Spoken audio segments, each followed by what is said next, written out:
বর্তমান পরিস্থিতিতে যুক্তরাষ্ট্রের প্রেসিডেন্ট ডোনাল্ড ট্রাম্প কিছুতেই নোবেল শান্তি পুরস্কার পেতে পারেন না, এমন মন্তব্য করেছেন ফরাসি president Emmanuel Macron. 23 September New ইয়র্কে জাতিসংঘ সাধারণ পরিষদের অধিবেশনের ফাঁকে ফরাসি একটি টেলিভিশন চ্যানেলকে দেওয়া সাক্ষাৎকারে তিনি কথা বলেন।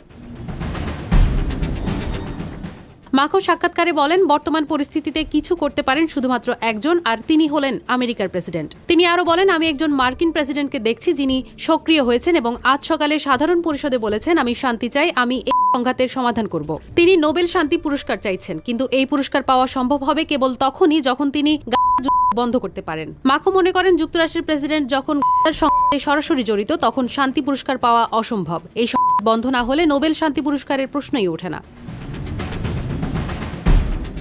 ট্রাম্পকে উদ্দেশ্য করে ফরাসি প্রেসিডেন্ট বলেন, আপনার ইসরায়েলি সরকারকে চাপ দিতে হবে যাতে বন্ধ করে দেয়, যাতে আমরা অবশেষে ফিলিস্তিনি সন্ত্রাসী গোষ্ঠী হামাসের হাতে বন্দীদের ফিরিয়ে আনতে পারি। তার মতে ইসরায়েলের উপর চাপ দেওয়ার আসল ক্ষমতা যুক্তরাষ্ট্রের হাতেই রয়েছে। তিনি আরো বলেন, আমরা ইসরায়েলকে এমন কোনো অস্ত্র দিই না যা যুদ্ধ চালাতে সহায়তা করে। তাই ট্রাম্প আমাদের চেয়ে বেশি কিছু করতে পারেন। সত্যিকার অর্থে ফিলিস্তিন রাষ্ট্র সেদিনই প্রতিষ্ঠিত হবে যেদিন ইসরায়েল তাকে স্বীকৃতি দেবে। সম্প্রতি ফিলিস্তিন রাষ্ট্রকে স্বীকৃতি দিয়েছে ফ্রান্স। ফ্রান্সের এই সিদ্ধান্তের বিরুদ্ধে ইসরায়েল কড়া প্রতিক্রিয়া জানানোর রয়েছে।